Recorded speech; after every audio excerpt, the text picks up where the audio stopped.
اللہ الرحمن الرحیم۔ السلام علیکم ورحمۃ اللہ وبرکاتہ۔ عزیزان گرامی، رمضان کا بابرکت مہینہ شروع ہو چکا ہے۔ یہ وہ مہینہ ہے کہ جس میں قرآن کو نازل کیا گیا۔ اسی وجہ سے ہم نے سوچا کہ ایک مختصر سا ویڈیو بنایا جائے جس میں ہم قرآن اور اہل بیت کا ذکر کریں۔ سب سے پہلے ہم آپ کی توجہ تفسیر صافی کی طرف دلوانا چاہیں گے، جو کہ اردو ترجمے کے ساتھ آئی ہے۔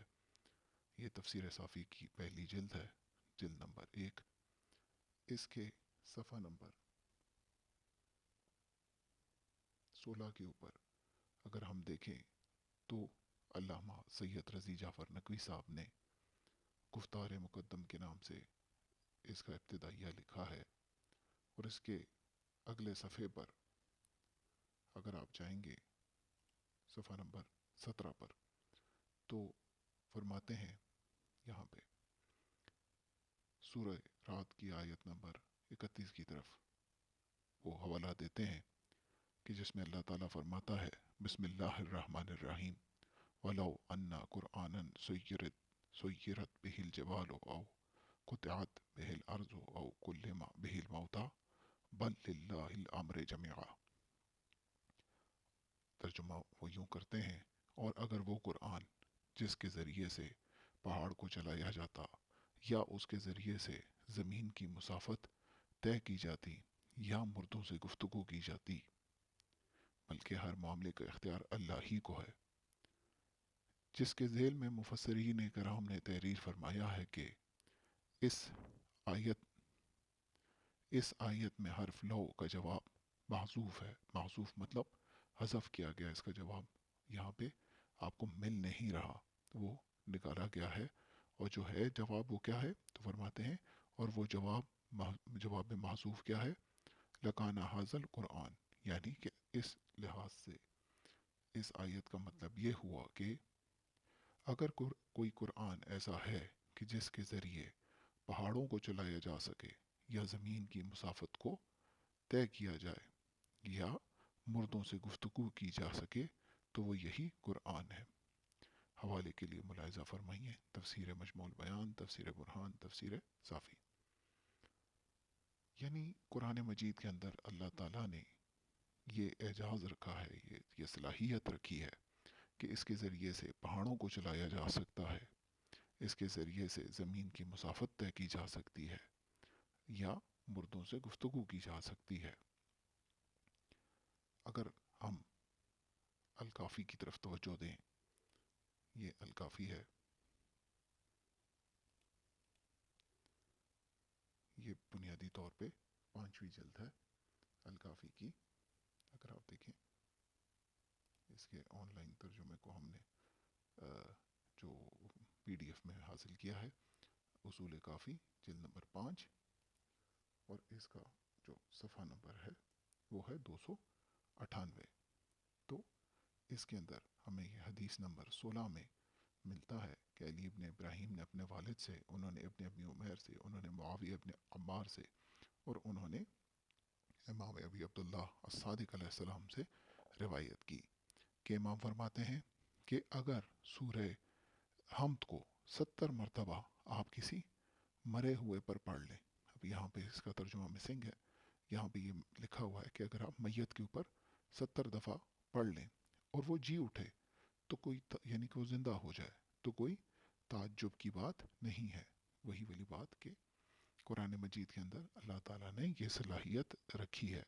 یہ الگ بات کہ جو معجزہ ہوتا ہے وہ صاحب معجزہ کے ہاتھ پر ہی اپنی صلاحیت دکھاتا ہے۔ جیسے عصائے موسیٰ جو تھی، وہ اگر آج کے زمانے میں کسی کے پاس آ بھی جائے تو وہ اس سے کوئی استفادہ حاصل نہ کر سکے گا جب تک کہ صاحب معجزہ کے ہاتھوں میں نہ ہو۔ اس موقع پر ایک روایت آپ کی خدمت میں ہدیہ کرتے ہیں۔ یہ روایت بنیادی طور پر ہمارے پاس الکافی میں ہی موجود ہے، بصائر الدرجات میں بھی ہے، دیگر کتابوں کے حوالے بھی ہیں، مگر ہم الکافی سے ہی اس کو نقل کر رہے ہیں۔ یہ بنیادی طور پہ جلد نمبر 2 ہے، یہ الکافی جلد نمبر 2، اور اس کا صفحہ نمبر 104 ہے۔ یہ حدیث کا نمبر 7 ہے۔ راوی کہتا ہے میں نے امام موسیٰ کاظم علیہ السلام سے کہا مجھے خبر دیجئے اس سے آ حضرت کیا تمام انبیاء کے علوم کے وارث تھے، کہ یعنی کہ کیا رسول اللہ صلی اللہ علیہ وآلہ وسلم جتنے بھی انبیاء گزرے ہیں ان کے علوم کے وارث تھے؟ آپ علیہ السلام نے فرمایا، امام موسیٰ کاظم نے فرمایا ہاں۔ میں نے سوال کیا میں نے کہا کیا آدم سے لے کر اپنی ذات تک؟ فرمایا خدا نے جس نبی کو بھی بھیجا محمد صلی اللہ علیہ وآلہ وسلم اس سے زیادہ عالم تھے۔ راوی کہتا ہے میں نے کہا عیسیٰ ابن مریم بإذن خدا مردوں کو زندہ کر دیا کرتے تھے؟ فرمایا سچ ہے۔ میں نے کہا سلیمان بن داؤد جانوروں کی بولی سمجھتے تھے، کیا رسول اللہ کے لیے بھی یہ منازل تھیں؟ فرمایا سلیمان نے جب کہ ہدہد کو نہ پایا اور اس کے معاملے میں شک ہوا تو فرمایا یہ کیا معاملہ ہے کہ میں ہدہد کو نہیں دیکھتا، کیا وہ غائب ہو گیا؟ اس کو نہ پا کر اس پر غضبناک ہوئے اور فرمایا میں اسے ضرور سخت سزا دوں گا یا ذبح کروں گا، ورنہ وہ مجھے کوئی معقول وجہ بتائے غائب ہونے کے متعلق بیان کرے۔ اگلے صفحے پہ چلتے ہیں۔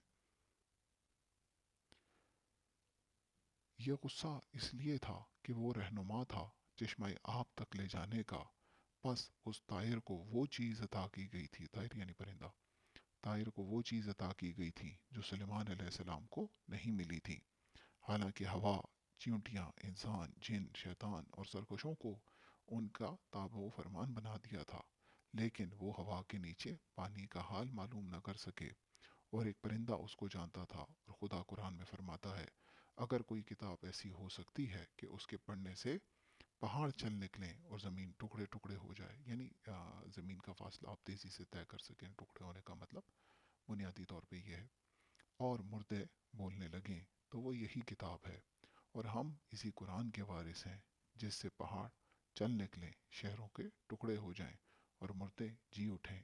ہم ہوا کے نیچے پانی کو جانتے ہیں، کتاب خدا میں ایسی آیات ہیں جن کا ارادہ نہیں کیا جاتا بإذن خدا، اور وہ ملحق ہے ان چیزوں سے جس کو پہلے لوگوں نے لکھا ہے، خدا نے ہمارے لیے الکتاب میں رکھا ہے۔ خدا فرماتا ہے آسمان و زمین کوئی پوشیدہ چیز ایسی نہیں جو کتاب مبین میں نہ ہو۔ پھر فرمایا ہم نے ہم نے اس کتاب کا وارث ان لوگوں کو بنایا جن کو ہم نے اپنے بندوں میں سے چن لیا، بس ہم ہیں وہ لوگ جن کا اللہ نے استفا کیا اور ہم کو وارث بنایا، اور اس کتاب کا جس میں ہر شے کا بیان ہے۔ عزیزان گرامی، حدیث آپ نے پڑھ لی۔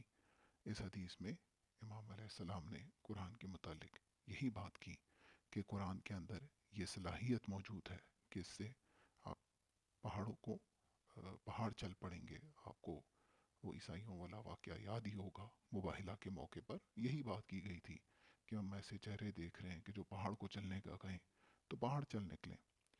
تو امام علیہ السلام نے کہا کہ قرآن کے اندر یہ اعجاز موجود ہے کہ اگر پہاڑوں کو چلایا جا سکتا ہے، زمین کو ٹکڑے ٹکڑے کیا جا سکتا ہے، یا فاصلے طے کیے جا سکتے ہیں، اور مرے ہوئے کو زندہ کیا جا سکتا ہے، اور امام علی مقام نے فرمایا کہ ہم اس قرآن کے وارث ہیں۔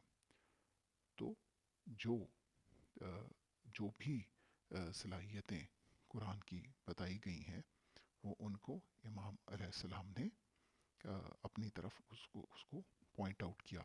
اس میں ایک اور بھی بہت اہم نقطہ امام نے بیان کیا ہے، اور وہ یہاں پر شروع میں ہے کہ وراثت انبیاء کہ جیسے حضرت عیسیٰ زندہ کرتے تھے، جیسے سلیمان بن داؤد سمجھتے تھے، تو یہ جو وراثت انبیاء ہے اس سے بھی ولایت تکوینیہ کا بیان ثابت ہوتا ہے ائمہ علیہم السلام کے لیے۔ انشاءاللہ ہم اس پر ایک اور ویڈیو بنائیں گے۔